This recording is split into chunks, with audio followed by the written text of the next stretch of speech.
Hello, princesses, and welcome back to Not Fit for Print Beauty with me, Rebecca. They're here, and we're going to play with them, and we're going to talk about them. You know what this is. These are the brand new Wayne Goss Artist Collection handmade makeup brushes. Let's back up for a second. I know there have been a lot of new releases from me this week. It's been really exciting. This is one I have looked forward to. Okay, so if you have watched my videos, you know I talk about makeup brushes a lot, and I'm not sorry about it. If there's one thing I can push you to do is to try really nice makeup brushes. And I know some of you already have, of course, but if you haven't, I would really love for you to give them a try. I know some of us spend so much money on makeup, powder products, cream products, and even if you don't spend a lot of money on actual makeup, brushes are a great spot to spend your money. And especially if you take care of them, they'll last forever. They really will. So let's talk about these three. First of all, oh, they're gorgeous. Look at those wooden handles. Now, Wayne Goss, as you know, is very famous for his makeup brushes, his handmade in Japan makeup brushes that he sells through Beautylish. And this is the continuation, really, of an artist collection brush that he did. I believe it was a holiday release brush quite a few seasons ago that I missed out on. But it was a gorgeous brush. I wish I had it. But I do have these three. I'm very, very, very lucky. So let's talk about them. We have a large, a medium, and a small. These three brushes are all you need to do your entire face. That's a spoiler alert. In a moment, I'm going to show you. We're going to use them because it's no good to just talk about brushes if you're not going to use them. Okay, what are they made out of? Well, there's no ferrule, and a ferrule is the thing that kind of usually goes around the top of the brushes here. These are just handmade just into the wood. We have the small and the medium brush are made from gray squirrel hair, which is the softest. It's gentle, needs to be treated as such, and it will pick up the least amount of product, which is really good for heavy-handed people such as myself, me. And this is the large brush. Now, this is an interesting combination of goat hair and gray squirrel. So why the combination? Well, I know why Wayne did it. Because goat hair picks up a little bit more product and certainly picks it up differently than squirrel hair. So this is really good for the bronzing and it will kind of pick up the product a little bit more and still distribute it with an airbrushed, even feel.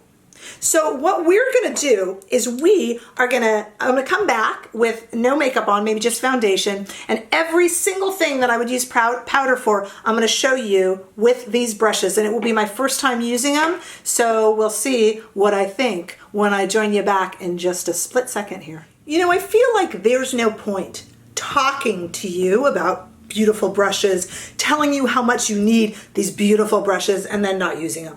So let's use them to apply some of my current favorite products, okay? So let's start with our largest. I have here a completely unset face of foundation and concealer and nothing else. So let's set it. I have been really enjoying both Charlotte Tilbury's new bronzers, I should say, 2 shades of Charlotte Tilbury's new bronzers, both for setting my face and for bronzing. So I use the lightest one lately just for kind of setting all over. And I would, it's true, normally use a larger brush to do that. But let's go ahead and use it just to kind of set. I'm wearing the Tom Ford Shade and Illuminate foundation. And it's not too sticky, but it can be set a little bit. And I'm just going to put this all over. Oh my gosh. You guys, it's divinely soft. You know, if you don't mind, I'll just sit here for another few minutes polishing my face even with nothing on the brush because it feels so good. So beautiful. Oh my God, it's so beautiful.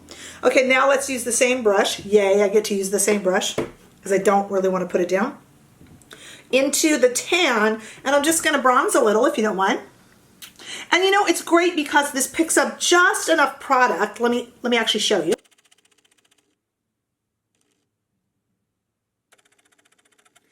Just enough product to really, you know, show on your face, but not not too much. I don't know if you can see that. Just really makes a light kind of airbrushed application. So now we have gone from, at the beginning here, we had just a face of foundation. And now, as you can see, I've set it and I've bronzed, and it's just so gentle and light.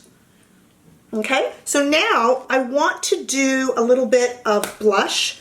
I think for the blush, I'm gonna stick with the larger brush.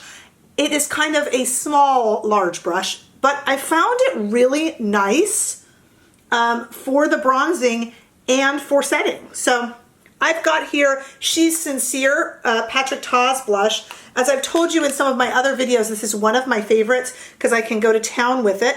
And a nice amount got picked up and not too much. So let's just kind of put on a little bit of, I don't really like a lot of blush. You'll rarely see me wear a pinky or red blush. It doesn't suit me and I don't like it. I think it's something about my face shape. But this is honestly, you guys, it's a sensual experience applying this and using this brush, because when I tell you, it is like taking a piece of the finest silk cloth and putting it all over your face. Yes, there's a gardener outside. Let's all pretend like we don't hear it. Just all pretend together. There's no gardener. Oh, okay. Now, let's talk about some highlights. And I think we'll move to the medium brush for the highlights. This is the Hourglass Ambient palette. We all know this one, right? Kind of a classic. And you know what? Let's just go for it. Let's take the medium brush and let's just swish around in all of them. Oh my gosh. Okay, this is going to be really soft because this is all squirrel. All right, let me just have a minute. Okay, ready? Oh gosh, it's pretty. Oh my gosh, it's so soft. The thing is, I know some of you will watch this and you'll go, gosh, she's kind of over the top. I'm not over the top. I'm truly enjoying using this brush that much. This is not me being over the top.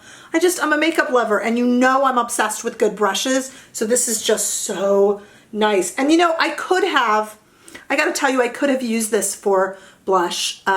I'm just making excuses to touch my face with these brushes, let's be honest.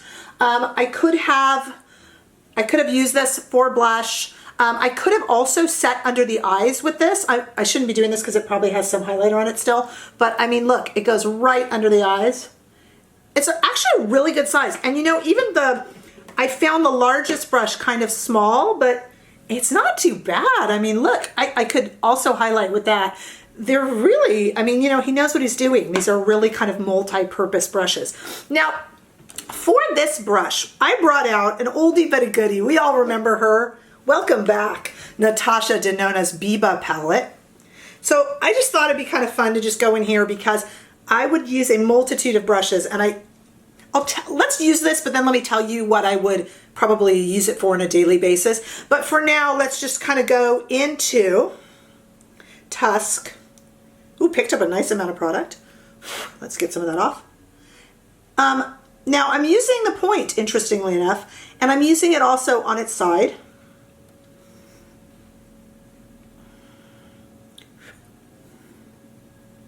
And I'm also kind of setting, I have some concealer on my eyes that I see I didn't set, so I'm also kind of setting it with the eyeshadow powder using this brush. Interestingly enough, I was going to tell you that I wouldn't use this brush generally for anything but to just kind of, you know, blend all my eyeshadow together. But actually, I'm really impressed with the way that this brush handles itself. So, I mean, it's such a big eyeshadow brush, but when you're using it on your eye, it really wants to conform with the shape of the eye, and it really becomes an interesting tool. Let me just zoom you in, guys, so I can cover my whole eye, or look at this, watch me get into the crease. I don't have any color on this. I'm just kind of showing you. Let's put some color on it. Let's just go with something slightly boring from the Biba palette. Not that the Biba palette is boring. And what I'm doing now, and maybe I went a little too boring, is I'm just kind of going into the crease with this brush, which is not something that I would have thought I could do before we started this. So it's really interesting. Let me just show you me getting in there. Okay, I'm not using a mirror, I'm just using the viewfinder here. Let me just show you me getting in there and just kind of what I do is I've applied and blended. That's why I chose the Biba palette. I don't know if I'd want to do real precise work, but this is just kind of blending and, you know, just kind of, and then if I wanted to do, say, maybe one of the shimmer shades, then I would just go in with my finger anyway, right? Just really on the lid here. And then any sort of other blending I had to do, I could just go in. I mean, I really did just a whole eye look with that one brush. That was super simple. I'm kind of like amazingly impressed. These are really nice brushes. Let me finish my face and I'll be back in a jiff. Hey, we're back. All I did was go off camera, put on a little bit of Pat McGrath eyeliner in that kind of cool brown shade color, my now beloved Marc Jacobs at Lash'd mascara, and of course some Wayne Goss lip gloss in Cherry Blossom. I love his glosses, and I mean, where better to use his glosses than in a video devoted to his new brushes. I guarantee you, and I assure you and promise you, I did not touch anything else on my face. Every single bit of makeup that I would put on with a brush, I did with these 3 brushes with you all on camera. And I gotta tell you, I'm pretty impressed. I'm thinking I could travel with these and not take any other brushes. I thought this wouldn't do it. I thought I would need a bigger one for setting my face, for bronzing, no. I thought I would need a smaller one for eyeshadow. No. Incredibly impressed. Incredibly soft, highly recommended. Like, I hope you can tell this is genuine here because I thought they would be okay. They're not only gorgeous, they perform as good as they look. Amazing. Tell me what you think below and if you got yours. I think, as I checked this morning, and they were still available. If not, I know they're coming back because they're made in very small batches and they are handmade, insanely cool. Please give me a thumbs up if you like this video. Hey, I would love it if you could subscribe. I am getting near to 300, but not quite there yet. Please push me over the top. Hey, it's a modest number, but it means a lot to me. I haven't been here too long. So I appreciate your support, and I will see you in the next video. Bye.